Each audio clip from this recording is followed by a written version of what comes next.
أعوذ بالله من الشيطان الرجيم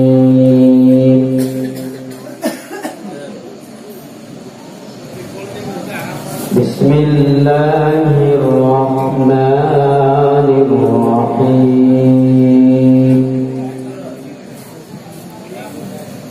ما كان محمد أبا أحد من رجالكم ولكن رسول الله وخاتم النبيين وكان الله بكل شيء عليما إن الله وملائكته يصلون على النبي يا أيها الذين آمنوا صلوا عليه وسلموا تسليما اللهم صل على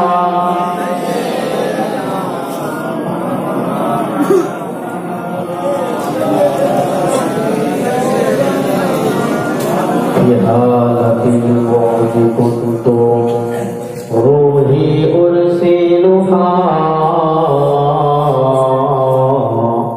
تقبل الأرض عني أحيانا يبتي وحاجه نوبة أشباك تهجران فانتك ديك علينا تحجبها شفاعتي اللهم صل على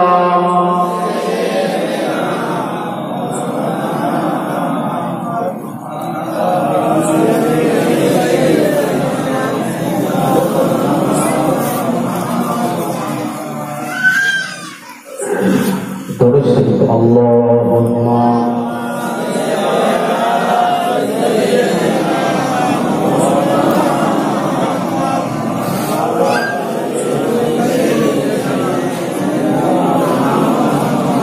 আরবিতে জন্ম নিলেন মা আমিনার ঘরে আরবিতে জন্ম নিলেন মা আমিনার ঘরে আল্লাহ ছাড়া নাই রে মাবুদ ধর্ম দিলেন কোনে বলো লা ইলাহা ইল্লাল্লাহ লা ইলাহা ইল্লাল্লাহ লা ইলাহা ইল্লাল্লাহ মুহাম্মাদুর রাসূলুল্লাহ আল্লাহুম্মা সাল্লি আলা সাইয়্যিদিনা ওয়া আলা আলিহি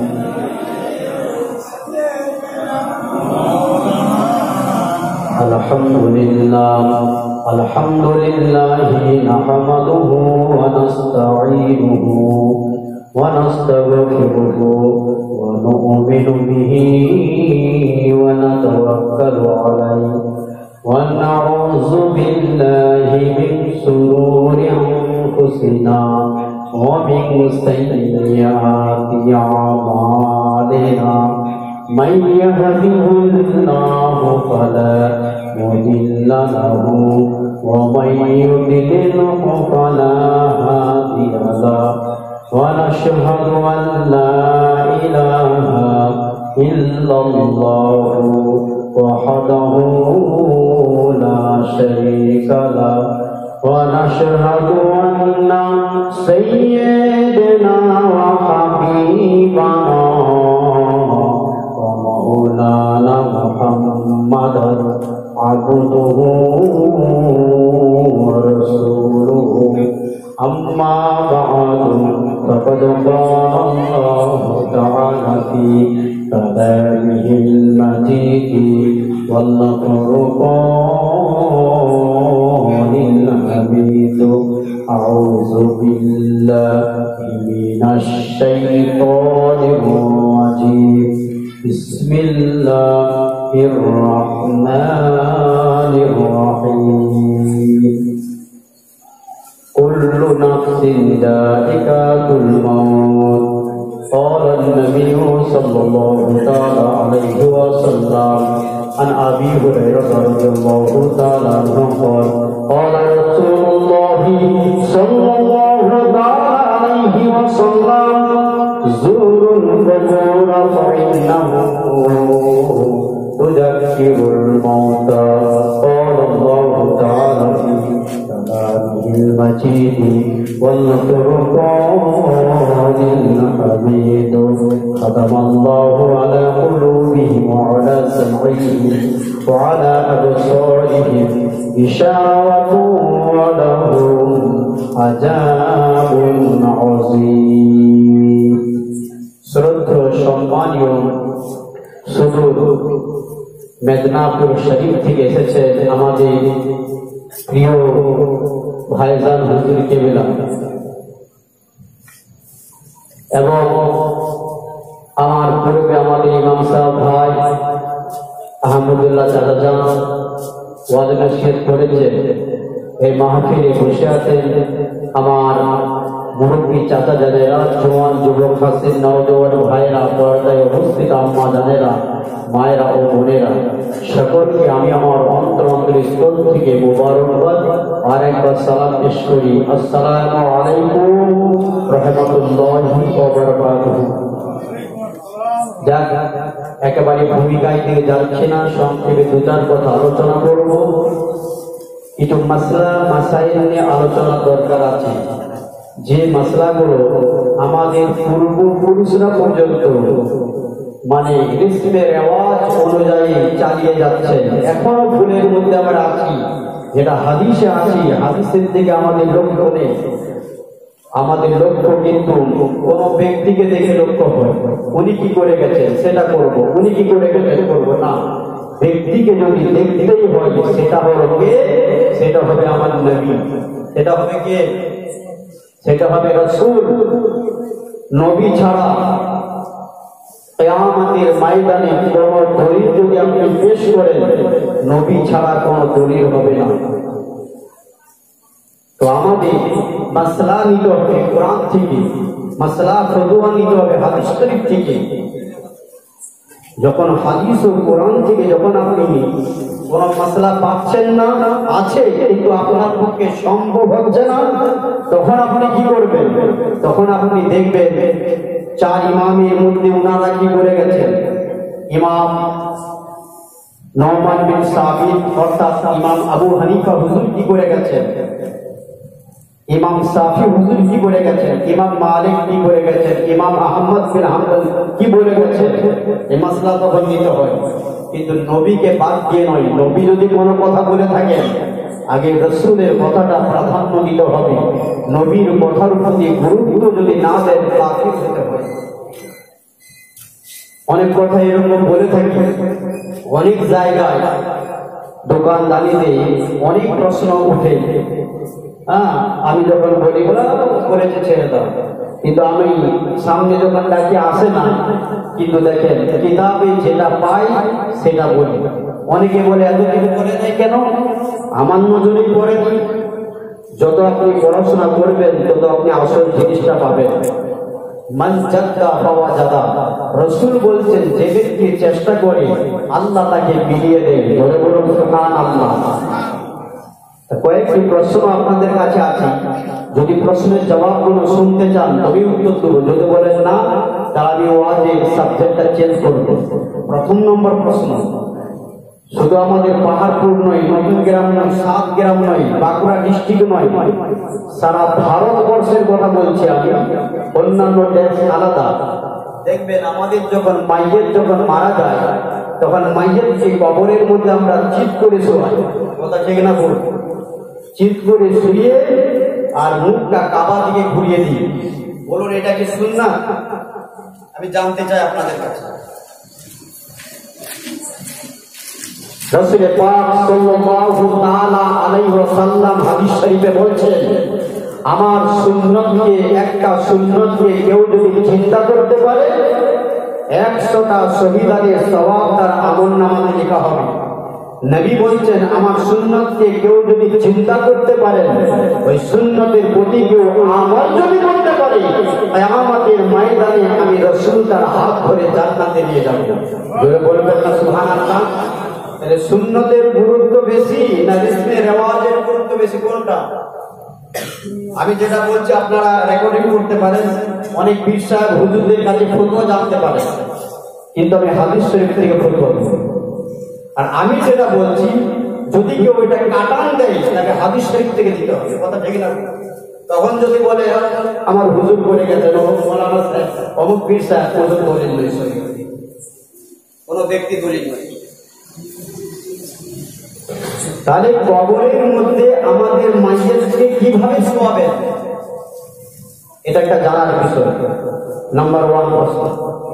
তারপরে টাইম থাকলে, সময় থাকলে উত্তর দিব। প্রশ্নটা করে যাই, মুরগি আমরা জবাই করে খাই, গরু আমরা জবাই করে খাই, ছাগল আমরা জবাই করে খাই, কফে দিলে জবাই করাটা শরীয়তে শুদ্ধ হয় জানা আছে?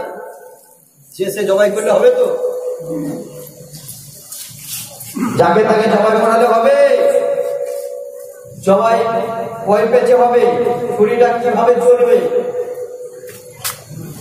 গরু বলুন, ছাগল বলুন, মুরগি বলুন, তার কোনটা কাটা প্রয়োজন আছে? রক্ত অনেক কোটায়, কোনটা কাটতে হবে জানা আছে? এই মশলাগুলো কে বলবে? কোনদিন তো কোনো জলসাতে আপনারা প্রশ্ন তুলে দেননি কাউ, কোনো মুরগি মরা লাগে। আর প্রশ্ন যদি করা হয় তো খারাপ মনে করে, কথা ঠিক না? বলে মন চায় যে জিজ্ঞাসা করি, পীর সাহেব হুজুর কেবলা ওনাদের মধ্যে হলে মানুষের কাছে গুরুত্বটা বেশি থাকবে, কথা ঠিক না? বলে মন চায়, কিন্তু প্রশ্ন করতে গেলে বলে ফিতনা লাগিয়ে দিচ্ছে। কে বলবে? আমি গুনাহগার কি বলার জন্য পারি? আমাকে বলতে হবে কেন? আমি আলেম হয়ে যখন পড়াশোনা করেছি, আমি জানা জিনিসটা যদি আপনাদেরকে যদি না জানাই, ভুলের মধ্যে থাকে, কিয়ামতের ময়দানে আল্লাহ আমাকে ছাড়বে না। বলছেন, যে ব্যক্তির যেটা জানা আছে, এটা জামে তিরমিজি শরীফের হাদিস। আল্লাহ রাসূল বলছেন, তোমার যেটা জানা আছে অপরকে জানিয়ে দাও। যারা ভুলের মধ্যে তোমার চোখের সামনে ভুল করছে, জানিয়ে দাও। তুমি যদি না জানাও, কিয়ামতের ময়দানে তোমার মতন আলেমকে আল্লাহ বুবা শয়তান করে তুলবে। কথা বুঝেছেন? এ কথা কে বলেছেন? আমি, আমার রাসূল বলেছেন। অতএব তাহলে আমার যেটা জানা আছে সেটা আপনাদের জানাচ্ছি। আমার কথার প্রতি যদি সন্দেহ থাকে, আপনারা মুফতি মাওলানা ফতোয়া আপনারা জানতে পারেন, কিন্তু ফতোয়া দিলে রাসূলের হাদিস থেকে দিতে হবে, আল্লাহর কোরআন থেকে দিতে হবে। আমি যখন কোরআন হাদিস থেকে করবো, কোরআন থেকে কাটানো করতে হবে আপনাকে। তখন বলবেন ফিকহের কিতাব থেকে, মাসলার কিতাব থেকে, উসুলের কিতাব থেকে চলবে না, সব বাদ। তাহলে দেখা গেল কিভাবে আপনি জবাই করবেন, দ্বিতীয় প্রশ্ন। আর দ্বিতীয় প্রশ্ন হলো, পুকুরে মাছ আমরা খাই না? এটা কিন্তু জবাব আমি এখন দিব না, আমি এই প্রশ্নটা করছি। পুকুরে মাছ ধরে খায়, এই যে মাছ খায়, মাছ তো একটা প্রাণী, সে তো হালাল প্রাণী, সে তো একটা হালাল প্রাণী। মাছকে কেন জবাই করা হয় না? তাই আমি অনেককে আমি বলেছি 6 মাস টাইম দিয়েছি, যাও। অনেক তো মৌলানা মৌলভী হুজুর পীর সাহেব অনেক আছেন, মাসলা জেনে না কেন মাছ জবাই করে খাইনি আমরা। মাছ কি জবাই করেছেন? মোড়া মাছও খাওয়া যায় যাচ্ছে। আচ্ছা, এই প্রশ্নগুলি কি আপনাদের খারাপ লাগলো? এই জবাব চাই তো, দরকার আছে তো। জুবান আমার, আওয়াজ আমার, কথা কিন্তু আমার নয়, রাসূল পাকের হাদিস শরীফ থেকে আমি আলোচনা করি। কথাটা মেনে নেবেন তো? নবীর হাদিস থেকে বলেছি। নাম্বার ওয়ান হলো, আরেকটা প্রশ্ন রেখে যায়, কিয়ামতের ময়দানে আমাদের হিসাব করবেন তিনি কে? যিনি হিসাব নেবেন তিনি কে? আল্লাহ।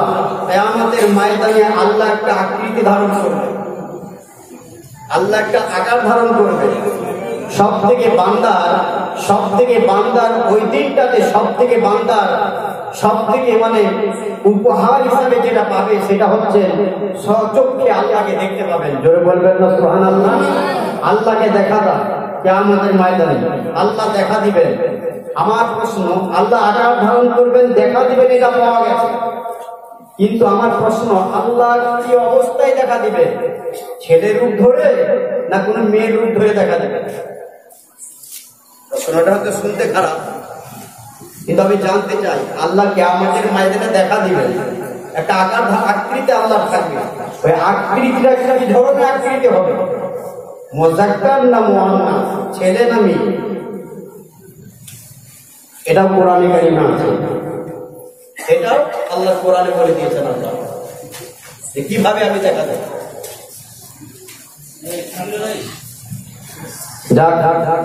প্রথম প্রশ্ন, কবরের মধ্যে মাইয়াতকে কিভাবে শোয়াবেন?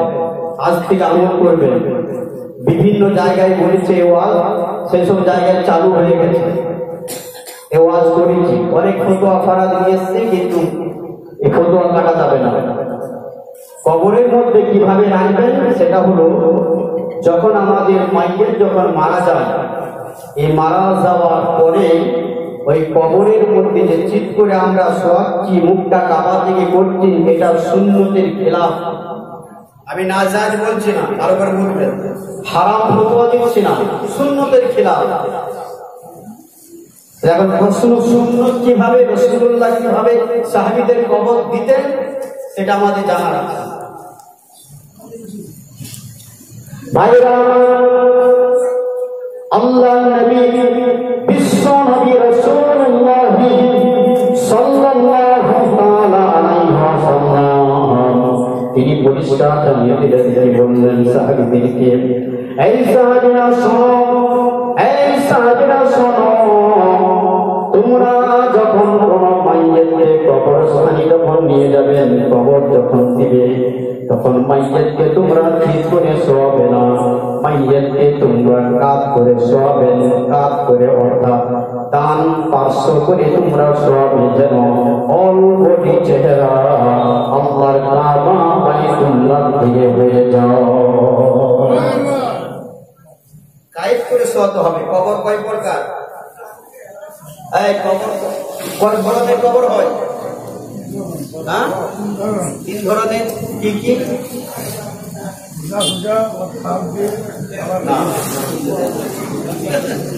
কবর 2 ধরনের, শুনে রেখে দাও। কবর কয় ধরনের? এগুলো মাথায় ঢুকিয়ে না। কবর 2 ধরনের হয়।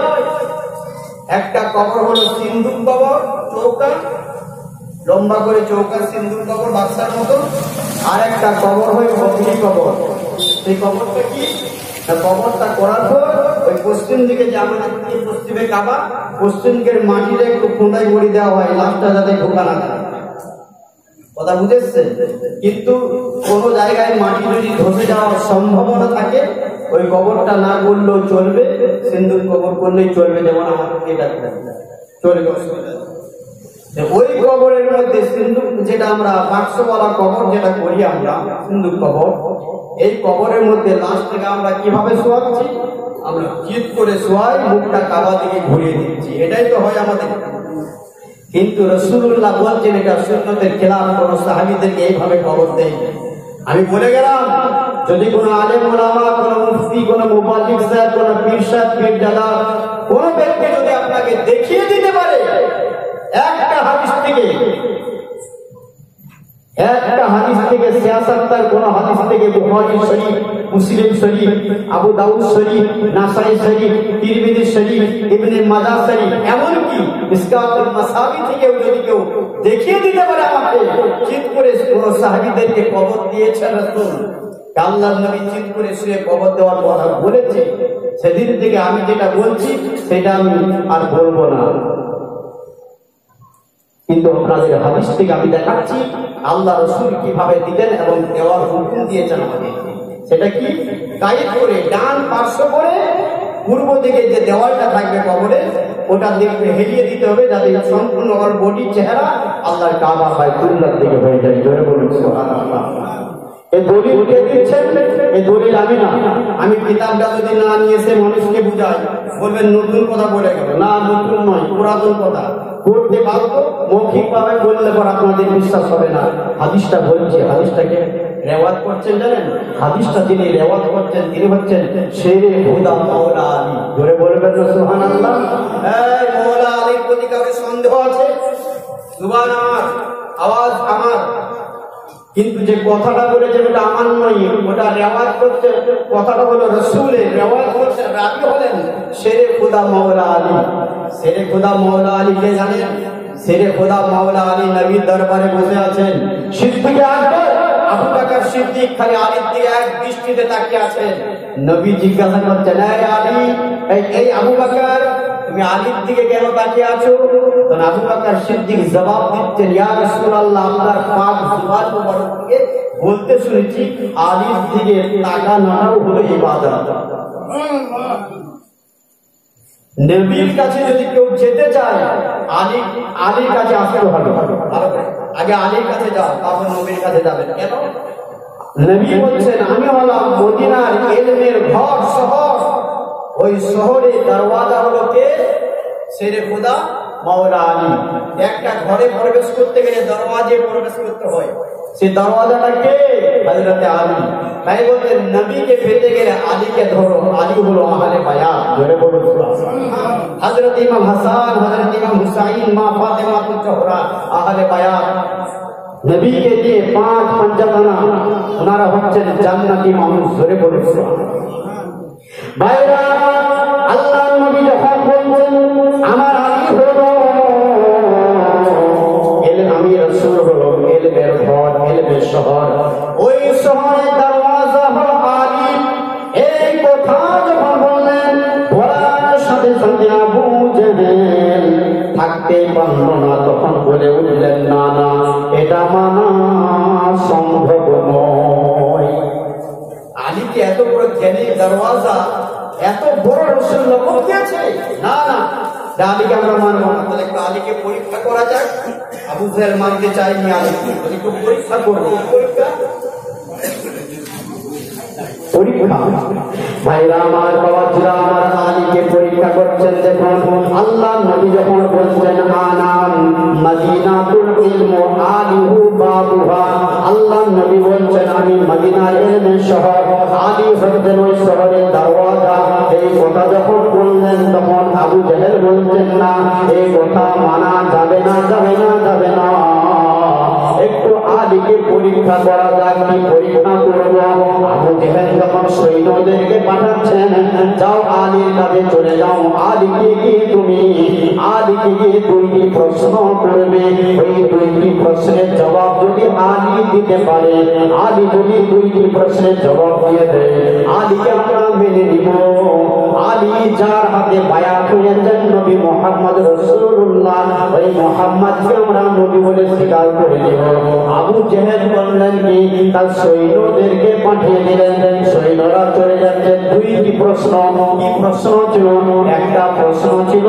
একটা প্রশ্ন ছিল কোন কোন প্রাণীরা ডিম দেয়, আর দ্বিতীয় প্রশ্ন ছিল কোন কোন প্রাণীরা সরাসরি গর্ভ থেকে বাচ্চা ধারণ করে বাচ্চা দেয়। এই 2টি প্রশ্ন করবে। এই 2টি প্রশ্নের উত্তর এক বাক্যে দিতে হবে। প্রশ্ন কে করলেন? আবু জেহেল। কাকে করলো? হযরতে আলী হুজুরকে করছেন। যাও আলীর কাছে চলে যাও সৈন্যরা। আলী কত বড় জ্ঞানের শহরে দরওয়াজা হয়েছে, এখানে বুঝতে পারবো। যাও চলে যাও। আলীর কাছে পাঠাচ্ছেন। 2টি প্রশ্ন। কোন কোন প্রাণীরা ডিম থেকে বাচ্চা দেয়, ডিম দেয় তারপর বাচ্চা হয়, আর কোন কোন প্রাণীরা সরাসরি মায়ের গর্ভ থেকে বাচ্চা দেয়। 2টি প্রশ্ন। আমরা আমাদেরকে প্রশ্ন করলে আমরা কি বলতাম? গরু, মানুষ, ছাগল, বাঘ, ভেড়া গর্ভে বাচ্চা ধারণ করে বাচ্চা দেয়, এটা তো বলতাম। আর কি? পাখি, মুরগি, হাঁস, এরা সব কি হয়? ডিম থেকে বাচ্চা দেয়, এটাই উত্তর দিতাম। পৃথিবীতে এমন কিছু প্রাণী আছে যার নাম আমাদের জানা নেই। তখন কি হবে? তাহলে আমরা তো সব নাম বলতে পারবো না। আর চেয়েছে কি? এক বাক্যে জন্ম হয়। হযরতে আলী হুজুরকে কাছে চলে এলেন আবু জেহেলের কয়েকজন ব্যক্তি। একটু কমিয়ে দিতে পারো, গান করতে বোঝা যাচ্ছে না, তাই না? একটু রেকর্ডে কমিয়ে দাও, দরুদ শরীফ। আল্লাহুম্মা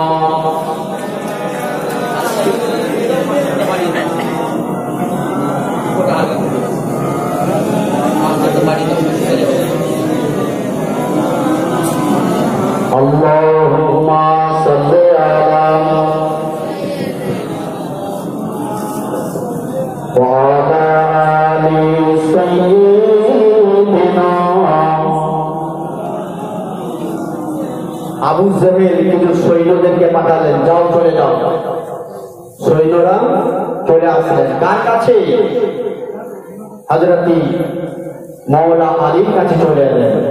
মাওলা আলীর কাছে যখন আসলেন, মাওলা আলীকে বলেছেন, এই আলী শোনো, তোমার রাসূল তোমাকে বলেছেন নবী হও, ইলমের শহর, ওই শহরে দরওয়াজা হচ্ছে আপনি, এই সার্টিফিকেট আপনাকে রাসূল দিয়েছে, আপনার নবীকে মেনে নেব। আমাদের নেতা আবু জাহেল বলছেন মেনে নেব। আবু জাহেল কে ছিল? নবীর দুশমন তো ছিল। নবীর সম্পর্কে কে ছিল? এই জোরে বলুন, কে ছিল? এই চাচা থাকেনি, শুনে রেখে দেন। আবু জেহেল নবীর চাচা নয়, চাচা নয়। এটা আলেমরা বলে থাকেন, ভুল। নবীর যে বংশের তালিকা, যে কটা রসুলের চাচা ছিলেন তার মধ্যে আবু জেহেলের নামটা দেখে দেন। গ্রাম্য যেমন চাচা লাগে, অনেকে চাচা বলে ডাকি, ওই ধরনের চাচা, আপন চাচা নয়। কথা বুঝে এসছে? আপন চাচা থাকে না। আবু জেহেল পাঠিয়েছে, এরপর বলছে, আলী শোনো, তোমার নবী মুহাম্মদকেও আমরা মেনে নেব রসুল বলে, আর আপনাকেও আমরা মেনে নেব একজন মহাজ্ঞানী বলে। কি করতে হবে? একটাই কাজ। আমাদের নেতা আবু জাহেল দুইটি প্রশ্ন করেছেন, দুইটি প্রশ্নের জবাব যদি দিতে পারেন তাহলে আমরা মেনে নেব। কি কি প্রশ্ন? শোনো, দুইটি প্রশ্নের জবাব দিবে, কিন্তু এক বাক্যে জবাব দিতে হবে। ভাইরা আমার, বাবা আমার, আল্লাহ নবী সাহাবী আবু আল্লাহ নবী সাহাবী শেরে খোদা মাওলা আলী বলতে লেগেছেন, এই আবু জেহেলের শিষ্যরা শোনো, আবু জেহেলের লোকেরা শোনো, আল্লাহ নবী বিশ্ব নবী রাসূলুল্লাহ সাল্লাল্লাহু তাআলা আলাইহি ওয়াসাল্লাম যখন আমাকে জ্ঞানের দরওয়াজা বলেছেন, আমি মাত্র বুঝতে পারবো আল্লাহ বিরোধী করবে না, নবী যা বলেন আল্লাহ কবুল করেন। এই আবু জেহেলের লোকেরা, তোমাদের প্রশ্ন করতে দেরি হবে। আমি রাসূলুল্লাহ সাহাবী, আমার জবাব দিতে দেরি হবে না। তোমাদের প্রশ্ন করতে দেরি হবে, রাসূলুল্লাহ সাহাবী আমি, আমার জবাব দিতে দেরি হবে না। আমার জবাব দিতে দেরি হবে না। ভাইরা আমার, আল্লাহ নবী সাহাবী এরা জিজ্ঞাসা করছেন, এই আবু জেহেলের লোকেরা শোনো, তোমাদের নেতা কি প্রশ্ন করেছে? দেরি করো না। কি প্রশ্ন করেছে তোমরা আমাকে বলো। আল্লাহ নবী সাহাবী হযরত শেরে খোদা মাওলা আলী যখন এই কথা বলছেন, আবু জেহেলের লোকেরা বলছেন, হুজুর আমাদের নেতা প্রশ্ন করেছেন দুইটি প্রশ্ন। নাম্বার 1 প্রশ্ন হলো, কোন প্রাণী ডিম দেয়? ডিম থেকে বাচ্চা দেয়, কোন প্রাণী আপনাকে বলতে হবে। নম্বর 2 প্রশ্ন হলো, কোন প্রাণী মায়ের গর্ভে বাচ্চা ধারণ করেন, তারপর বাচ্চা হয়। এই দুইটি প্রশ্নের জবাব দিতে হবে। শেরে খোদা মাওলা আলী উনি বলছেন, ওরে আবু জেহেলের লোকেরা শোনো, তোমাদের প্রশ্ন করতে দেরি হয়েছে, আমার জবাব দিতে দেরি হবে না। শুনে রেখে দাও, এক বাক্যে উত্তর চেয়েছ, প্রশ্ন হচ্ছে, শুনে রেখে দাও, উত্তরটা হলো যে প্রাণীদের কান বাইরে থেকে দেখা যায় না, যাদের কান ভিতরে, তারা সরাসরি বাচ্চা দেয় না, ডিম থেকে বাচ্চা দেয়। জোরে জোরে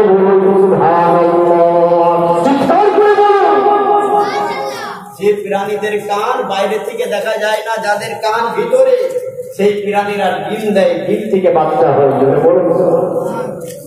জবাব কে দিল? শেরে খুদা। কথা বলেন না কেন, বুঝতে পারছেন না? শেরে খুদা মৌলা আলী দিচ্ছেন জবাব।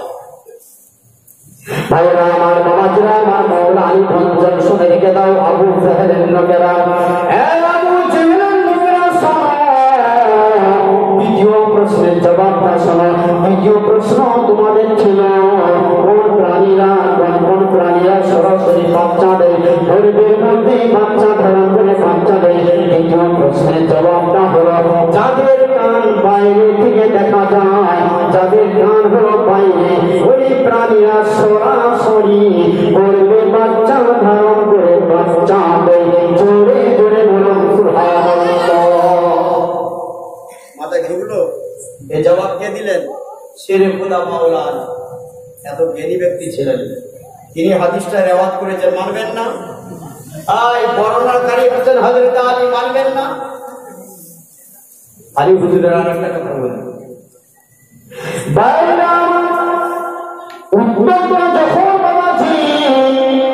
আল্লাহ নবী সাহাবী রাসূল মওলা আলী যখন জবাবটা দিলেন, আবু জাহেলের লোকেরা চলে গেল। আবু জাহেলের কাছে চলে গেলেন। চলে যাওয়ার পরে আবু জাহেল মনে মনে ভাবছেন জবাব দিতে পারবে না, এই উত্তর দিতে পারবে না, পারবেই না, এই মনে মনে ভাবছেন। যখন আবু জাহেলের লোকেরা চলে গেলেন, আবু জাহেল তখন বলছেন আমার সঙ্গী সাথীরা, আমার ভক্তরা শোনো, আলী কি উত্তর দিল বলো, কি উত্তরটা দিয়ে একবার বলো। ভাইরা আমার তখন কি বলছেন শোনো। আবু জাহেলের লোকেরা বলছেন হুজুর আলী এমন উত্তর দিয়েছে, হুজুর ওই উত্তরটা এমন ভাবে উত্তর দিয়েছেন, এমন উত্তর দিয়েছেন, আমাদের উপর চাপিয়ে দিয়েছেন, এবার আমাদের উত্তর খুঁজতে হবে। আবু জাহেল বলছেন কি উত্তর দিয়েছে বলো। তখন বলছেন নাম্বার 1 যখন প্রশ্ন করলাম কোন কোন প্রাণী দিক থেকে বাচ্চা দেয়, শেরে খুদা মাওলা আলী জবাব দিলেন, উত্তরটা দিলেন যে প্রাণীদের কান বাইরে থেকে দেখা যায় না, যাদের কান হলো ভিতরে, তারা সরাসরি বাচ্চা দেয় না, ডিম থেকে বাচ্চা দেয়। জোরে জোরে বলুন সুবহানাল্লাহ। নাম্বার 2 প্রশ্ন যখন করা হলো, নাম্বার 2 যখন প্রশ্ন করলাম কোন প্রাণীরা বাচ্চা, জবাবটা হচ্ছে না, আমাদেরকে জবাব দিল আলী। এই জবাবটা ছিল যাদের কান বাইরে থেকে দেখা যায়, ওই সব প্রাণীরা সরাসরি বাচ্চা দেয়। এবার আমাদের নেতা আপনি খুঁজুন কোন প্রাণীদের কান ভিতরে আর কাদের কান বাইরে বেরিয়ে খুঁজতে থাকে। চাপিয়ে দিল না ঘাড়ের উপর, এক বুঝো। আবু জাহেল বলে সত্যি তো কঠিন জবাব দিয়ে জবাব উত্তর দেওয়া যাবে না। আমাদের শর্ত ছিল যদি জবাব দিতে পারো রাসূলের আগায় বায়াত হয়ে যাবো, নবীর কাছে বিক্রি হয়ে যাবো, শর্ত ছিল। আর আলীকে মহাজ্ঞানী বলে আমরা মেনে নিব, এই শর্ত ছিল আমাদের। এক কাজ করবো, এত সহজে মানা যাবে না। আবু জাহেলের মুখে ছিল একরকম, আবার অন্তরে একরকম, মুনাফিকের আচার। কথা ঠিক না ভুল?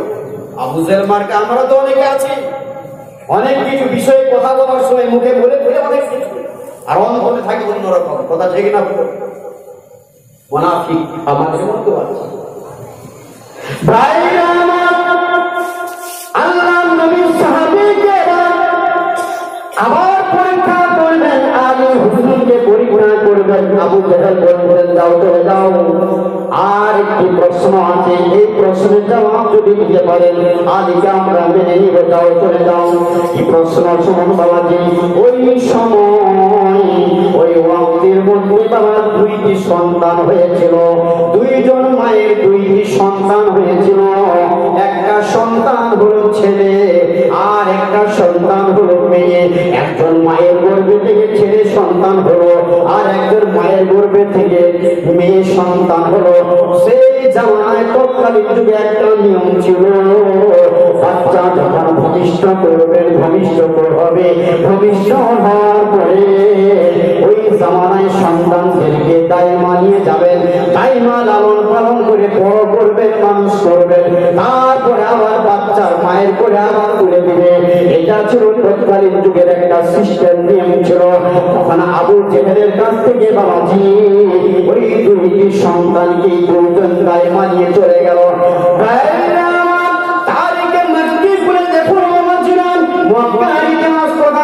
আমি বলছি না বাবাজি, তারিখে মাতৃ বলছেন যখন নিয়ে চলে গেল। আর আবু জেহেল তিনি দিলেন, তিনি তুলে দিচ্ছেন তাদের হাতে। আবু জেহেলকে সামনে রেখে দিলেন। দেওয়ার পরে যখন বাচ্চাগুলোকে আবার যখন কিছুদিন পরে বাচ্চাগুলোকে আবার মায়ের করে যখন ফেরত দিয়ে যাচ্ছেন, যখন তার ছেলে সন্তান তাকে ছেলেটাকে দেওয়া হলো, যার মেয়ে সন্তান মেয়েকে দেওয়া হলো, মেয়ের মা বলছে এই বাচ্চা তো আমার নয়, এটা আমি নিব না, ছেলে সন্তানটা হলো আমার। ভালো করে বুঝবেন, ছেলে সন্তানের দাবিদার দুইজন মাই করছে, মেয়েটার দাবিদার কেউ করছে না, মেয়েটাকে অস্বীকার করছে। আবু জেহেল বলছেন আমি নিজে হাতে তুলে দিয়েছি। এই শোনো, এই মেয়ে কি হলো তোমার? মেয়ের মা বলছে আমার নয়। না আমার নয়, নিতে চাচ্ছে না, ছেলের দাবিদার, ছেলেকেই নিতে চাচ্ছে। তখন বলে যাও আলীর কাছে চলে যাও, এই ফাইসালা যদি আলী করতে পারে কোনটাকার সন্তান, আলীকে বলবে এবার আমরা মেনে নেব আপনাকে, আপনার নবীকেও মানবো, আপনাকেও মানবো, আপনার নবীর হাতে আমরা বায়াত হয়ে যাব। যখন সন্তানটাকে যখন দেওয়া হয়েছিল, সন্তান যখন ভূমিষ্ঠ হয়েছিল, সন্তানদেরকে যখন দাইমার হাতে তুলে দেওয়া হয়েছিল, শেরে খোদা মাওলা আলী তখন থাকেনি। কথা ঠিক না? ওনার কাছে উনি যখন থাকেননি, উনি বলবে কি করে? এজন্য পাঠিয়ে দেন, যাও চলে যাও। এরপরে শেরে খোদা মাওলা আলী হুজুরের কাছে, তারিখের মাটি থেকে বলছে আলী হুজুরের কাছে নিয়ে যাওয়া হলো। দুইজন মাকে এবং দুইজন সন্তানকে নিয়ে যাওয়া হলো। যাও আলী হুজুরের কাছে পাঠিয়ে দেওয়া হলো। আবু জেহেলের সৈনিকরাও সাথে গেল। আবু জেহেলের শিষ্য সৈনিকরা বলতে লেগেছে, হুজুর সেবারে তো আপনার সঙ্গে কথা হয়েছিল, যাহা আপনাকে মেনে নিব, এখন আমাদের মানে নেতা মানেনি, এবার মেনে নিবে বলেছে। আর একটা যদি ফাইসালা আপনি করতে পারেন, সেটা কি? এই দুইজন মা আছে, দুইজনের সন্তান দুইটি, একটা ছেলে একটা মেয়ে। তো ছেলেটার দাবি দুইজন মা করছেন, আর মেয়েটাকে কেউ নিতে যাচ্ছে না। আপনাকে ফাইসালা করতে হবে, ছেলেটি কার আর মেয়েটি কার। ওরা মাথায় ঢুকলো, এই ফারায়েজ কোথা থেকে এসেছে? ফারায়েজের অঙ্ক কোথা থেকে হয়েছে? আমাদের বাড়ির মেয়েরা যারা আছে, বোনেরা যারা, তাদের ফারায়েজ আমরা দিই না। কথা ঠিক না ভুল? আমাদের ময়দানে জবাব দিবে। সে নিবেনি আলাদা কথা, নিবেনি আলাদা কথা, তার হক তাকে দিতে হবে। আর হক যদি মারেন, কাবা বাইতুল্লাহ একবার কেন 100 বার যদি তওয়াফ করেন, আর নামাজ পড়ে যদি কপালটা কালো করে ফেলেন, তাহাজ্জুদ করে যদি চোখগুলো লুটিয়ে দেন, মনে রাখবেন কিয়ামতের ময়দানে হক মারার জন্য কোনো ইবাদত আল্লাহ কবুল করবে না। মাসলাটা দেখেন, মেয়েদের হক দিতে হবে। হিনানা থাকলে একানা মেয়েকে দাও, দোয়ানা ছেলেকে দাও। ফারাজ কখন থেকে এলো? অনেকে ফারাজ দেখছে, আমার কাছে ফারাজ অনেকে নিয়ে আসে অঙ্ক কষে, অঙ্কের মধ্যে বহু ভুল দেখা যাচ্ছে। ফারাজ দিচ্ছে, অনেকে দিচ্ছে ফারাজে, কিন্তু বহু অঙ্কে ভুল। আমরা এটা ভুল বই দেখো, বইকে দেখা আছে রাসূলুল্লাহ ফায়সালা দেখো। যখন হযরতে শেরে খোদা, অসুবিধা নাই তো আপনাদের, শেরে খোদা মাওলা আলীর কাছে যখন চলে এলেন, মাওলা আলীকে যখন এইভাবে যখন দেওয়া হলো প্রশ্নটা, মাওলা আলী এবারে ফায়সালা করছেন। কি ফায়সালা করছেন? বলেন এই রাসূল যখন আমাকে জ্ঞানের দরওয়াজা বলে দিয়েছে, তখন আমার কাছে তোমাদের প্রশ্ন করতে দেরি হবে, উত্তর দিতে দেরি হবে না। বলুন সুবহানাল্লাহ। তাই আমার বাবা আমার সাহাবী রাসূল বলতে লাগলেন, সাহাবী রাসূল বলছেন, এই আবু জাহেলের লোকেরা শোনো, যাও চলে যাও, দুইটি কৌটো নিয়ে এসো, দুইটি জায়গা নিয়ে এসো, ওই কৌটোগুলো যেন একই মাপ হয়। আমরা বাচ্চা ছেলেদেরকে যেমন ওষুধ খাওয়াই, 2.5 ml, 5 ml, 10 ml খাওয়াই না, 10 ml, ওইরকম দুইটি ছোট ছোট কৌটো আনা করা যায়। হযরত শেখ খোদা মাওলা আনার পর বলছে, যাও দুইজন মায়ের হাতে কৌটো দুইটিকে তুলে দাও। কৌটো সাইজ এক, মাপ এক, ওজন এক। মিজান তুললেন, দুইটি কৌটো চাপালেন, মাপ এক, সাইজ এক, ওজন এক, মায়েদের হাতে দেওয়া হলো। দাও, দুইজন মাকে দাও, আর বলবেন ডান স্তন, মায়েদের ডান স্তনের দুধ ওই কৌটো ভর্তি করে আমার কাছে নিয়ে আসতে হবে। এবার প্রশ্ন, আচ্ছা ওখানে তো শেরে খোদা মাওলা আলী বলতে পারতো বাম স্তনে, ডান স্তন বলার পেছনে রহস্যটা কি বলুন? এগুলো জানার দরকার আছে কিনা? ও তো আপনারা তো সাধারণ মানুষ, বসিরহাটের দিকে যখন এই আলোচনাগুলো রাখি, আলেম বসিরহাটে বহু আলেম আছে, 24 পরগনা থেকে বহু আলেম, মালদা থেকে বহু আলেম, আসামে বহু আলেম, এসব যখন রাখি আলেমরা বসে থাকি, যখন প্রশ্ন করি যে বলুন তো ডান স্তন থেকে কেন দেওয়ার কথা বলবো, আমি স্তনটা তো বলতে পারতো, এটা কি দোষ করবো? জবাব তো দূরের কথা, বসে আছেন। এবং জানার দরকার নেই, কে বলবে এগুলো? এগুলো আমাদের মনে মনে জাগে। আলেমুল আমরা যখন আমাদের কাছে আসে, তো আমাদের বাইরে আলেম যদি এই আলোচনা গ্রহণ করে, তাহলে আমাদের কাছে গুরুত্বটা একটু বেশি হয়। কথা ঠিক না? কোন পীরসা বলুন, পীরজাদা বলুন, আওলাদে রাসূলরা বলুন, যত আহলে বায়াতরা বলুন, তারা যদি এসব আলোচনাগুলো করেন, তাহলে আমাদের কাছে গুরুত্ব অনেক বেশি হবে। এই গুনাহগার সাইফুদ্দিন, গরিব ঘরের আওলাদ, আমি যদি আলোচনা করি আপনাদের কাছে গুরুত্বটা হবে না, আমি জানি। কিন্তু আমার প্রশ্ন, তখন আপনারা প্রশ্ন করে দেখবেন, মার বই করবেন আপনাদের। যাক, সেদিকে যাচ্ছি না, আমি যেটা বলছি শুনুন। ডান স্তনের দুধ নিতে বললেন, দুইটি কৌটো ভর্তি করে রাসূলুল্লাহ সাহাবী রাসূল মাওলা আলী হুজুরের কাছে নিয়ে আসা হলো। হুজুর বললেন কি? তাহলে দেখা গেল ডান স্তনের দুধ দুইটি কৌটো ভর্তি করেছেন। আগে বলেছি কৌটোর মাপ সমান, দুধের পরিমাণটাও সমান আছে। যখন মিজানে তুলছে, তাহলে সমান হবে না কম বেশি হবে? কোনটা? আপনাদের কমন সায়েন্স নিয়ে বলুন, সমান হবে না কম বেশি হবে? কথা বলছেন না কেন? বুঝতে পারছেন না? বলুন, সমান সমান হবে না কম বেশি হবে? সিস্টেম বলছে সমান সমান হবে। হযরত শেরে খোদা মাওলা আলী যখন বললেন, একদিকটা নেমে গেল, একদিকটা উঠে গেল। জোরে বলবেন না? আর একটু জোরে হবে না? দুইটি সমান, তার কৌটোর মাপ সমান, দুধের পরিমাণ সমান, দাড়িপাল্লাও ঠিক আছে। আমাদের মতন আলু ব্যবসায়ী, পটল ব্যবসায়ী দাড়িপাল্লা নয় যে মানে কারসাদি করা থাকবে, সে কারসাদি নেই। কথা বুঝেছেন? তোলার পরে দুইটি একেবারে কাটা ঠিক জায়গায় আছে, পাল্লা দুইটি ঠিক সমান সমান সমান হয়ে গেল।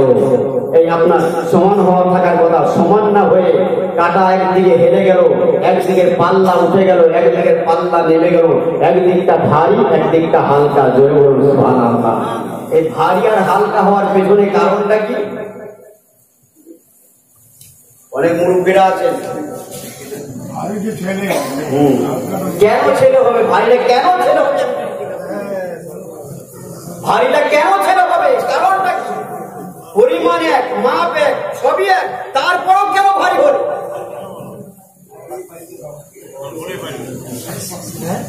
আল্লাহ আমার বাবা ছিল, আমার সোম ভালো করে বাবা ছিল, আল্লাহ নবী সাহাবী রাসূল শেরে খোদা মাওলা আলী যখন দেখা গেল একদিকটা ভারী হয়ে যায়, দিকটা হালকা হয়ে যায়। আবু জেহেলের লোকেরা অবাক হয়ে গেল। একেবারে অবিস্মৃতি ব্যাপার, কোনো জাদু জানে নাকি? অবাক হয়ে যাচ্ছে, কি ব্যাপার? আল্লাহ নবী সাহাবী রাসূল বলতে লেগেছেন, এই আবু জেহেলের লোকেরা শোনো, যে দুধের পরিমাণটা ভারী হয়ে গেছে, এটা কোন আম্মা জানের স্তনের দুধ বলো? আবু জেহেলের লোকেরা বলছেন অমুক আম্মা জানের স্তনের দুধ। তখন শেরে খুদা মওলা আলী বলছেন, যাও চলে যাও, চার পাল্লা ভারী হয়ে গেল, চার দুধের পাল্লা ভারী হয়ে গেল। ওই আম্মা জানের সন্তান হচ্ছে সন্তান, বলুন না সুবহানাল্লাহ। ওই আম্মা জানের সন্তান হচ্ছে ছেলে সন্তান। ওই সন্তানটাকে দিয়ে দাও ওই আম্মা জানকে। তার হালকা হয়ে গেছে, তাকে মেয়েটাকে দিয়ে দাও।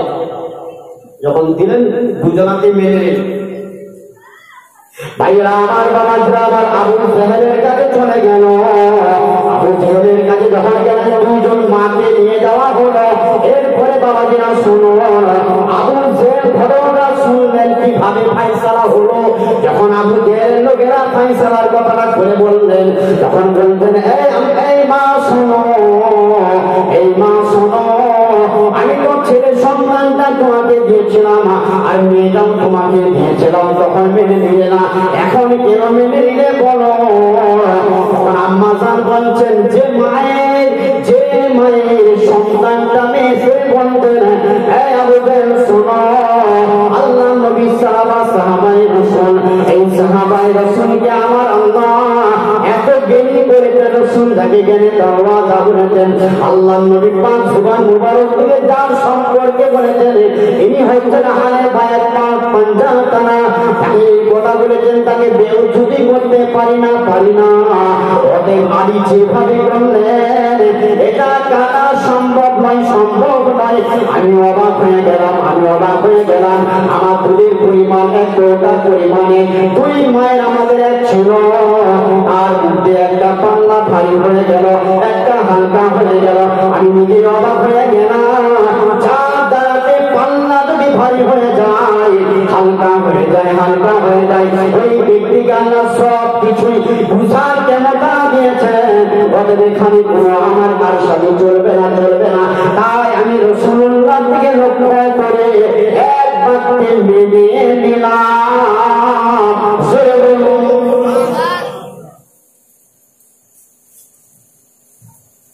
তার জন্য মেনে নিলাম। এবার প্রশ্ন হলো, কেন ভারী হলো, কেন হালকা হলো? এটাই প্রশ্ন। কেন ভারী হয়ে গেল আর কেন হালকা হলো, এটা জানার আছে, জানার নেই। ভারী হওয়ার পেছনে কারণটা কি, আর হালকা হওয়ার পেছনে কারণটা কি? ভাইরা আমার, মায়েদেরকে এবার জিজ্ঞাসা করুন, বাড়ির দিকে মায়েদেরকে জিজ্ঞাসা করবেন। হাদিস শরীফের মধ্যে লেখা আছে, আল্লাহ নবী পাক সুবহান মুবারকে বলেছেন, মায়েদের শরীরের গর্ভের মধ্যে যখন ছেলে সন্তান থাকে, মায়েদের গর্ভে যখন ছেলে সন্তান থাকে, মায়েদের যখন ডান স্তন, ডান হাত, ডান পা, ডান সাইডটা ভারী হয়ে থাকে। ডান হাত, ডান স্তন, ডান পা, এই সাইডটা ভারী হয়ে থাকে, ডান পেটটা একটু ঝুলে থাকে। কারণটা কি? কারণটা হলো ওই দুই হিস্সা। কয় হিস্সা বললাম? বিস্তারিত ওই ফারাইজ কোথা থেকে এসেছে? ওই যে ছেলে সন্তান যে দুই হিস্সা পাবে, ওই ছেলে সন্তান কোন মায়েদের গর্ভে যদি থাকে, তাদের দুধের পরিমাণটা তরল হয় না, আল্লাহ কয়েক বাড়িয়ে মোটা করে দেয়। জোরে বলুন সুবহানাল্লাহ। আর মেয়েদের এক হিস্সা, তাদের দুধের পরিমাণটা মানে তরল হয়, প্রত্যেক কৌটোর মাপের ব্যাগ দাঁড়াবে, কিন্তু ওজন করতে গেলে কম বেশি হবে। কথা বুঝেছি? ওজন করতে গেলে কম বেশি হবে। তাই ছেলের হিস্সা হলো দুই। আপনি যদি থাকে আপনার কাছে 12 আনা, 4 আনা মেয়েকে দাও, 8 আনা ছেলে পাবে, 2 অংশ পাবে। এগুলো আমরা দিয়ে থাকি তো। আগে হক গুলো বুঝে নাও, মসজিদে যাবে, তাহাজ্জুদ করবে, বায়াত হবে। আর এই হক যদি মেরে খাও, কিয়ামতের ময়দানে আল্লাহ ছাড়বে না। মাথায় ঢুকে নাও, এ ফয়সালা হলো রাসূলুল্লাহর ফয়সালা, আমার নয়। তাহলে সেই আলী হুজুর শেষ আলী হুজুর হাদিস শরীফটা রেওয়াজ করছেন, এত বড় জ্ঞানী কি ভাই আলী হুজুরের কথা আপনারা মানবেন না? উনি যে হাদিস শরীফটা রেওয়াজ করছেন, সন্দেহ থাকবে আপনাদের? হাদিস কি বলছেন শুনে রেখে দেখছেন ভাইরা আমার, বাবাজিরা আমার, হাদিস শরীফের মধ্যে বলছেন কি বলছেন শুনুন। আন আলী আন্নাহু ক্বালা শাহিদা রাসূলুল্লাহ সাল্লাল্লাহু আলাইহি ওয়াসাল্লাম জানাজাত রাসূলি ফাকালা ইয়া আলী ইস্তাকবিল বিহি ইস্তাকবিলা ওয়া কুলু জামিআ বিসমিল্লাহি ওয়া আলা মিল্লাতি রাসূলিল্লাহ ওয়া দাউহু লি জান্নাবিহি তাকুবুহু وجهه ولا تلقوه لجهره। হাদিস শরীফ, এই হাদিসটা হযরত শেরে খুদা মাওলা আলী হুজুর তিনি রওয়ায়াত করেছেন। তিনি কি বলছেন? আন আলী আন্নাহু ক্বালা শাহিদা রাসূলুল্লাহ সাল্লাল্লাহু তাআলা আলাইহি ওয়াসাল্লাম, হযরত আলী রাদিয়াল্লাহু তাআলা হইতে বর্ণিত হইয়াছে, তিনি বলছেন ক্বালা শাহিদা রাসূলুল্লাহ সাল্লাল্লাহু তাআলা আলাইহি ওয়াসাল্লাম, তিনি বলছেন নবী পাক সাল্লাল্লাহু আলাইহি ওয়াসাল্লাম এক ব্যক্তি জানাজায় উপস্থিত হইয়া আমি আলী আমাকে বললেন, জোরে বলুন সুবহানাল্লাহ, কি বললেন? জানাজাত রাসূল ফাকালা মানে বললেন, বলাকে বলা হয় ফাকালা। আলী আল্লাহ নবী আলীকে বললেন, কি বললেন? আলী ইস্তাকবাল বিহি ইস্তিকবালান ওয়া কুলু জামিআন বিসমিল্লাহি ওয়া আলা মিল্লাতি রাসূলুল্লাহ, জোরে বলুন সুবহানাল্লাহ।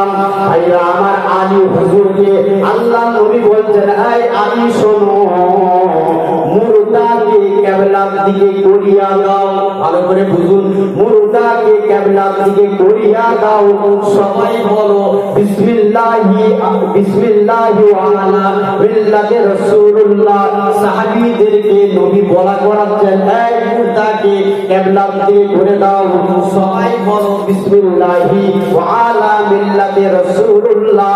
সকল সাহাবীরা বললেন, বলার পরে কি বললেন শুনুন। এবং উহাকে আল্লাহ নবী বলছেন ওয়া দাউহু লি জান্নাতিহি, আল্লাহ নবী বলছেন এবং ওয়া মানে হলো এবং কি করবে? উহাকে কায়িদ করিয়া দাও। নবী বলছেন কায়িদ করিয়া দাও, চিত করিয়া সুয়াইয়া মুখটা ঘুরাইয়া দিও না। মাথায় ঢুকলো কিছু? রাসূল বলতেন, কি বলতেন? দাউহু লিতামবিহি তাকুবুহু লিওয়াজহিহি ওয়ালা তুলকুহু লিজাহারিহি। এই আলী শোনো, উহাকে মানে মুর্দাকে কায়িদ করিয়া দাও, চিত করিয়া সুয়াইয়া মুখটা ঘুরাইয়া দিও না। হাদিসটা এসেছেন আল মুতাসারিফ যুহুরি বাদাউস সানাম। মাথায় ঢুকলো? কায়িদ করিয়া দাও। এবার কোন ফতোয়ার কিতাব এই হাদিসটা সম্পর্কে এবারে ফতোয়ার কিতাব কি বলছেন? মুর্দাকে কবরে কায়িদ করিয়া শোয়ানো সর্বসম্মতি মতে হলো সুন্নাত। কেননা অধিকাংশ স্থানে এই সুন্নতটি মুর্দা হইয়া গিয়াছে। আল্লাহর ওয়াস্তে যাহারা এই মুর্দা সুন্নতটি জিন্দা করিবে তাহারা 100 শহীদের সওয়াব পাইবে। জোরে বলুন সুবহানাল্লাহ, আর জোরে বলুন। আমাদের দেশে সুন্নতটি খুবই জিন্দা হইয়া গিয়াছে। এই মাসলাতে যাহারা সন্দিহান অর্থাৎ মুর্দা হইয়া, এখানে জিন্দা বলতে এটাকে জিন্দা করতে বলেছেন, আর আপনি চিত করাটাকে বলছেন ওটাকে মুর্দা করে দাও। এই জন্য বলছেন, কি বলছেন শুনুন বাবাজিরা। এই মাসআলা সন্দিহীন যাহাদের এই নিম্নে কতিপয় কিতাবের নাম, এই মসলার প্রতি যাহাদের সন্দেহ আছে, এই মসলার প্রতি যাহাদের সন্দেহ আছে, কিছু কিতাবের নাম লেখা হয়েছে। কিতাবটা হলো হুজুর পাক সাল্লাল্লাহু আলাইহি সাল্লামের পবিত্র দেহ কবর শরীফে কায়িদ করে রাখিয়া হইয়াছে। জোরে বলুন সুবহানাল্লাহ। স্বয়ং নবী পাকের দেহ মুবারককে কবরে কাইদ করে রাখা হয়েছে, চিৎ করে নাই। তার দলিলটা এবার শুনে রেখে দিন, দলিলটা নোট করতে পারেন। ফতহুল কাজী তৃতীয় খণ্ড 95 নম্বর পৃষ্ঠা, ফতোয়ে রেজভিয়া চতুর্থ খণ্ড পৃষ্ঠা নম্বর হচ্ছে আপনার 54 নম্বর পৃষ্ঠা। হানাফি মাযহাবের মাশহুর কিতাবগুলিতে কাইদ করিবার কথা বলা হইয়াছে, যথা হানাফি মাযহাবের মাশহুর কিতাব হলো হিদায়া কিতাব হলো মাশহুর কিতাব হানাফি মাযহাবে। এই হানাফি মাযহাবের প্রসিদ্ধ কিতাব, এই কিতাবের মধ্যে বলা হয়েছে লাশকে কবরের মধ্যে কাইদ করে রাখানো সুন্নাত। ফতোয়ে কাজী খান, এটা কাজী সাহেবদের অনেক ফতোয়া দিতেন এই কিতাব থেকে। ফতোয়ে কাজী খান প্রথম খণ্ড 93 নম্বর পৃষ্ঠা। তার মধ্যে পাবেন, আমি প্রত্যেকটা পৃষ্ঠা মিলিয়ে কথা বলছি, না মিলিয়ে কথা বলি নাই। ফতোয়ে আলমগীরি বাড়িতে যাদের আছে মিলিয়ে নেবেন একবার কথাটা। ফতোয়ে আলমগীরি প্রথম খণ্ড 155 পৃষ্ঠা। ফতোয়ে আলমগীরি একটা এমন কিতাব, ওই ফতোয়া আলমগীরি কোন মাসলা, যে কটা মাসলা লেখা আছে ওই মাসলাগুলো 700 আলেম, একটা সকল মানুষকে উলামা হযরতদেরকে জোগাড় করত, 700 আলেমদেরকে জোগাড় করত, তাদেরকে একত্রিত করে তারপর একটা মাসলা বলতেন, হুজুর আপনার আলমগীর বাদশা ঔরঙ্গজেব সবারই রায় নিত, এই মাসলাটা কি ফতোয়া আলমগীর তুলবো? সকলেই যখন একমত হতেন হুজুর এটা ঠিক আছে, তখন ফতোয়া আলমগীরিতে ওই মাসলা তোলা হয়েছে। ওই মাসলাটা ফতোয়া আলমগীরি বইটি হলো আইন শাস্ত্রের একটা কিতাব, সুবহানাল্লাহ। ফতোয়া আলমগীরি খুলে দেখো, তার মধ্যে বাদশা ঔরঙ্গজেব তিনি পর্যন্ত বলছে 155 পৃষ্ঠার মধ্যে লেখা আছে মুসাকে চিট করে নয় কাইদ করে শোয়ানো হলো সুন্নাত, ধরে বলুন সুবহানাল্লাহ। ফতোয়ে রদ্দে মুহাত্তার, এই রদ্দে মুহাত্তারের কিতাবের নাম আপনারা অনেকে শুনেছেন। কাজী সাহেব হুজুর আমাদের এখানে এসেছেন, আল্লাহ তাআলার কবরকে নূর আলা নূর করুক, জোরে বলুন সুবহানাল্লাহ, জোরে বলুন আল্লাহুম্মা আমিন। হুজুরকে আমরা ফতোয়া অনেক দিয়ে গেছেন, আল্লাহর ওলি মানুষ। তা হুজুরকে আমরা এই কিতাব থেকে বহু ফতোয়া দিতেন। রদ্দুল মুহাত্তার হানাফি মাযহাবের বিশ্বস্ত একটা কিতাব। এই কিতাবের মধ্যে দেখা আছে দুররে মনসুর দ্বিতীয় খণ্ড 236 পৃষ্ঠার মধ্যে আছে। বাহারুর রায় হানাফি মাযহাবের বিশ্বস্ত একটা কিতাব 194 পৃষ্ঠার মধ্যে আছে।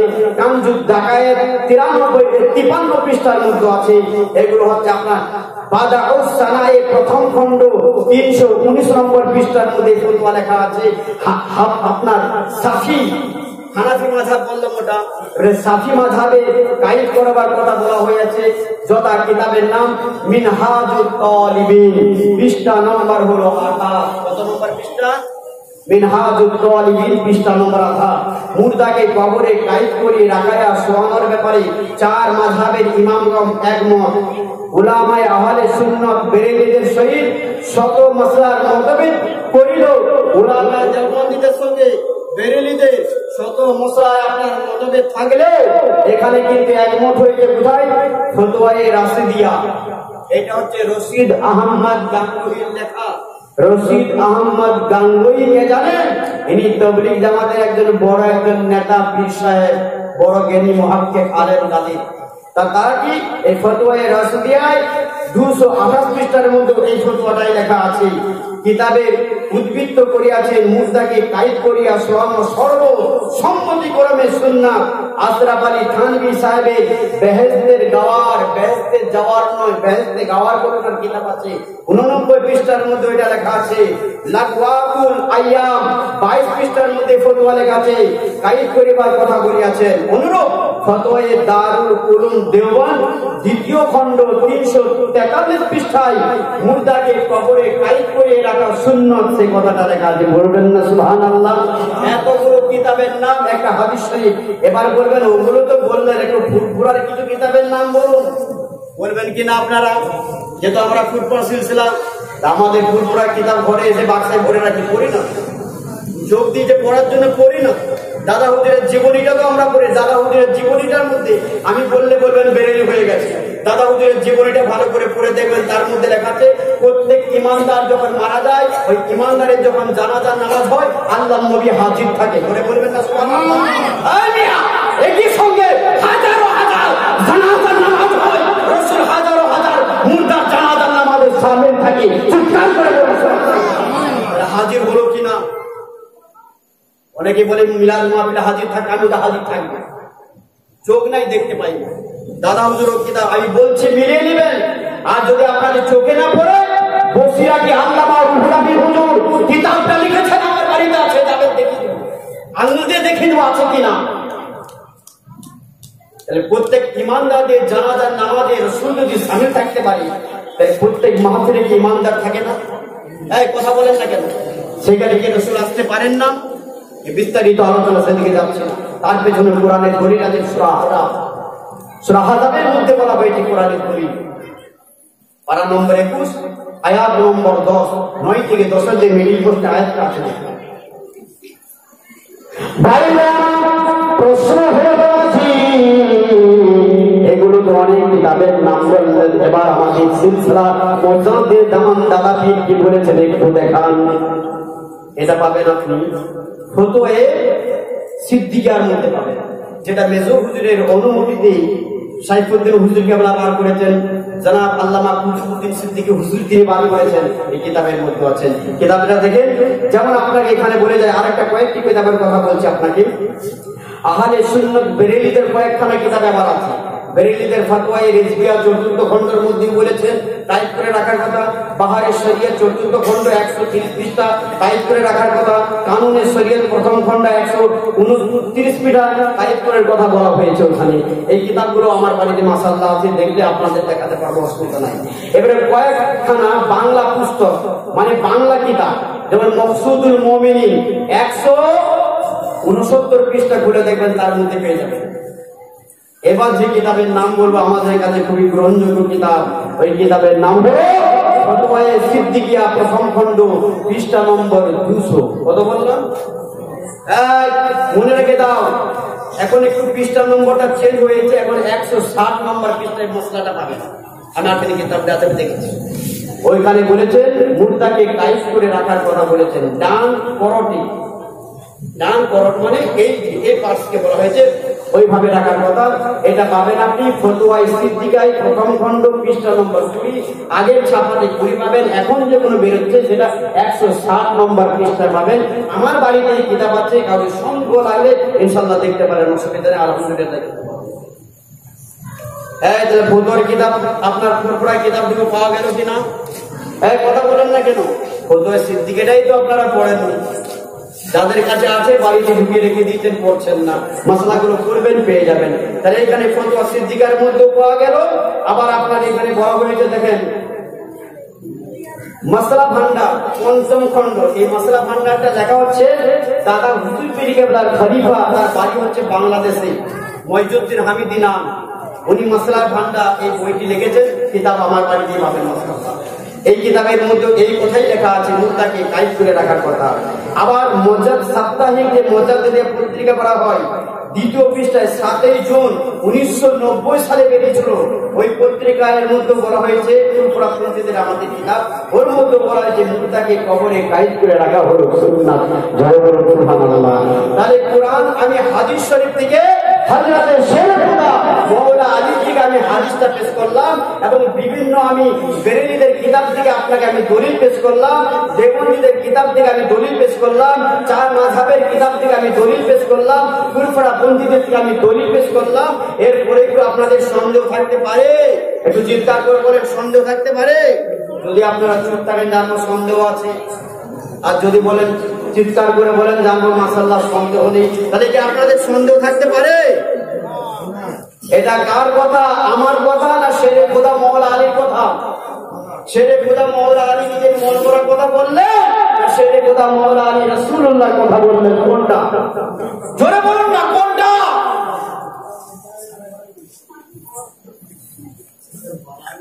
ভাইরা আমার বাবাজিরা, আমার এবার হাদিসটি শুনে রেখে দাও বাবাজিরা। আল্লাহর নবীর কথা যদি বাবা কল মাটন করতে থাকে, আল্লাহর নবীর কথার যদি কোনো ব্যক্তি যদি সন্দেহ থাকে, ঈমান থাকবে না, ওই ব্যক্তি বেঈমান হয়ে যায়। সেই ব্যক্তি যদি সাহাবী হয় আর আল্লাহর নবীর কথার যদি সন্দেহ রাখে, আর সাহাবী থাকবে না, বেঈমান হয়ে যাবে। ওই ব্যক্তি যদি কোনো পীর সাহেব হয়, ওনার যদি আল্লাহর নবীর কথার উপর যদি সন্দেহ থাকে ওই ব্যক্তি বিশ্বাস থাকবে না, সঙ্গে সঙ্গে বেঈমান হয়ে যাবে। ওই ব্যক্তি যদি আলেম হয়ে থাকে, ওই ব্যক্তি যদি আলেম হয়ে থাকে, নবীর কথার প্রতি যদি সন্দেহ থাকে ওই ব্যক্তি সঙ্গে সঙ্গে বেঈমান হয়ে যায়। এটা আমার কথা নয় বাবা, যেন শুনুন। হাদিস শরীফ থেকে বলেছেন, কিতাবটার নাম হলো খুলাসাতুল ফতোয়া, হানাফি মাযহাবের বিশিষ্ট কিতাব। কিতাবগুলো এখনকার আলেম ওলামা যারা আছেন এলাকায় জিজ্ঞাসা করবেন, কিতাবগুলোই পড়েন আর কেউ কোনোদিন। খুলাসাতুল ফতোয়া রাসূল সম্পর্কে কি বলছেন? আরে নবীর পাক জুবান মুবারকের কথা তো দূরের কথা, নবী সম্পর্কে কি লিখেছেন জানেন? আল্লাহর নবী বিশ্ব নবী রাসূলুল্লাহ সাল্লাল্লাহু তাআলা আলাইহি ওয়াসাল্লাম এক তারিখে বললেন নবী সাহাবীদেরকে হুজরা মুবারকে যখন আলোচনা করলেন, সাহাবীরা বসে আছেন, এমন সময় নবী এইভাবে দাঁড়িয়ে ভাবে হাত দিচ্ছেন, খেলান করছেন। আল্লাহর নবী দাড়ি মুবারক একটা মুবারক থেকে বানাচ্ছি রাসূলের পাক সাল্লাল্লাহু তাআলা আলাইহি ওয়াসাল্লামের দাড়ি মুবারক একটা এখান থেকে খুলে যায়। আল্লাহ নবী দাড়ি মুবারকটা হাতে নিলেন, হাতে নেওয়ার পরে রাসূলুল্লাহ সাল্লাল্লাহু তাআলা আলাইহি ওয়াসাল্লাম সাহাবীদের জিজ্ঞাসা করলেন, এই সাহাবীরা তোমরা জবাব দাও। সাহাবারা কোনো জবাব দিচ্ছে না। এটা তারিখে মাক্কিতেও পাবেন, মক্কার ইতিহাসের মধ্যে পাবেন। শরীয়তের দলিল হচ্ছেন কোরআন, হাদিস আর তাফসীর আর হচ্ছে তারিখ। এগুলো হচ্ছে গ্রহণযোগ্য, এই দলিল গ্রহণযোগ্য। নারে তাকবীর, নারে তাকবীর, নারে তাকবীর, নারে তাকবীর, নারে তাকবীর। যারা ভাই সাহেব বলে নিবলা, যারা ভাই সাহেব বলে নিবলা, যারা ভাই সাহেব বলে নিবলা। প্যাটগানা দরবার শরীফ, প্যাটগানা দরবার শরীফ, মেদিনীপুর শরীফ, ফুরফুরা শরীফ। নারে তাকবীর, নারে তাকবীর। আলহামদুলিল্লাহ। আর আলোচনা করছি না, আলোচনা ছিল, আমি শেষ ফিনিশিংটা দিতে পারলাম না। আবার যদি আল্লাহ কখনো সুযোগ নসিব করে ইনশাআল্লাহ আমি তখন আলোচনা করব।